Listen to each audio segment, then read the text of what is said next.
Hey, what's going on? What's going on? Coming to you in the youth room. Got the foosball table in the back. Can't wait for us to meet together again. Hopefully sooner than later. And you guys, I don't know, can whoop me in foosball like you usually do.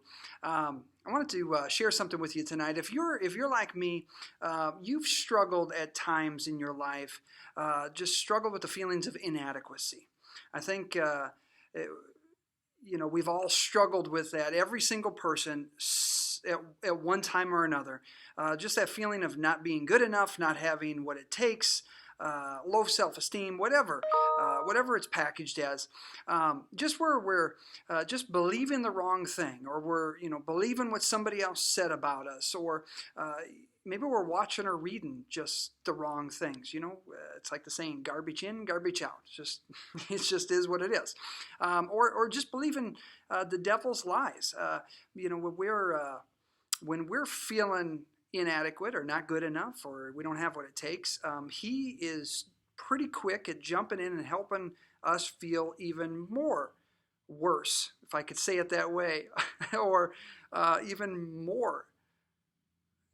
He's a stinker like that, isn't he? He'll just help oblige us and be like, yeah, you aren't good enough. You do stink. And so on and so forth. He only comes to steal, kill, and destroy. So of course, that's what he does. So whatever the reason is, the cool thing is this. The cool thing is that God is able. Oh, I just like the way that sounds. The cool thing is God is able to make up for any deficiency in our lives. That's the cool thing. Man, God is able to make up for any deficiencies, any shortcomings in our lives. It says over in 2 Corinthians 3:5, says we are qualified. It's not because of ourselves. Our qualification comes from God. It's God who empowers us to meet any challenge. It's God who empowers us to meet any challenge and overcome any shortcoming in our lives. We see over in 1 Corinthians 15, yet it is not I, but God who is working through me by his grace.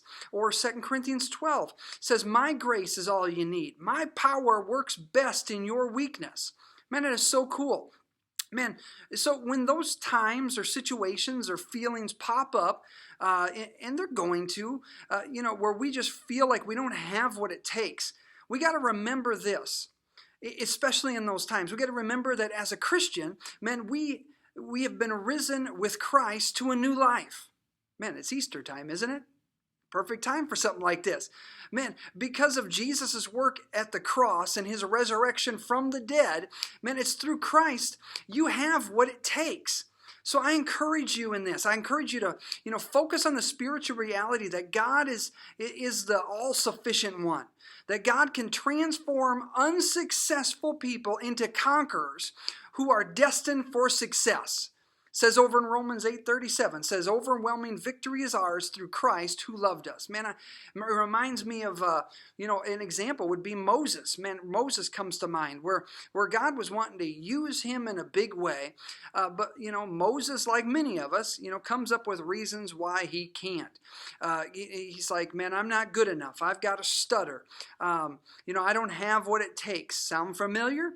Man, here's the thing is he was saying, yeah, alone you don't have what it takes, but I'll be with you. I'll work through you.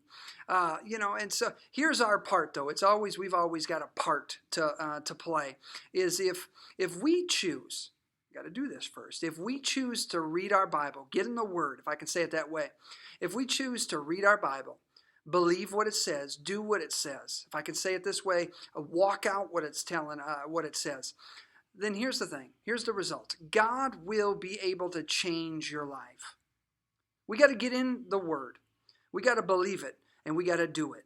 And if we do those things, God will be able to change our lives. He'll change your life. So those areas in your life where you feel inadequate or not good enough, He's able to cause you to be good enough and well able because he's helping you. Man, you're going to go through life and, be able to walk in a joy and a peace and a health and a victory and fulfillment and success, man. And I'm not talking about a watered down version that we can muster it up on our own or we get from the world. I'm not talking about fulfillment and success from the world point of view. I'm talking about a joy and a peace and a victory and fulfillment and success that we get and that we have through Christ's victory in us. That's what I'm talking about. So listen here, man, you are special. God has a purpose for your life. You are unique and you are needed. You are the answer to somebody's prayer. Know this, believe this, and allow God to use your life and walk this stuff out that He's got for you. Man, don't compare yourself to other people. Man, it always looks like grass is greener on the other side of that fence. No, it's not. No. You're just going to... No, it's not. Don't compare yourself to other people. Focus instead on God's Word, on the Bible, and allow it to change the way you're thinking and the way you're feeling about yourself. Look up scriptures under the category you're struggling with. Man, find out what God has to say on the subject, what God has to say about you, and trust me, it's good.